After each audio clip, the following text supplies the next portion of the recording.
Det er James Bond, der tegner på en banan. Hvorfor han ikke tegner den med en kuglepen, det ved man ikke. Men han kunne jo eventuelt tegne den med en kuglepen. Sådan en der for eksempel. Det er rigtig spændende. Og hvad har vi lige der? Det er en bums med de hans pande. Jeg har lige prikket noget ud. Og hvem der filmer det er?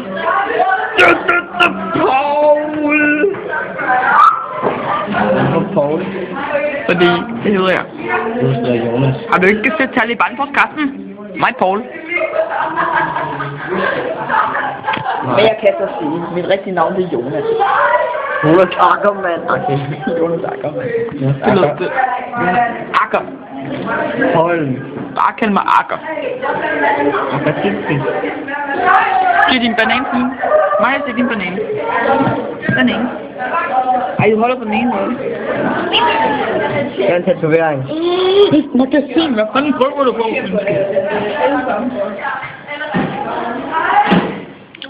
Vi er matematik. Det er hvad jeg har lavet.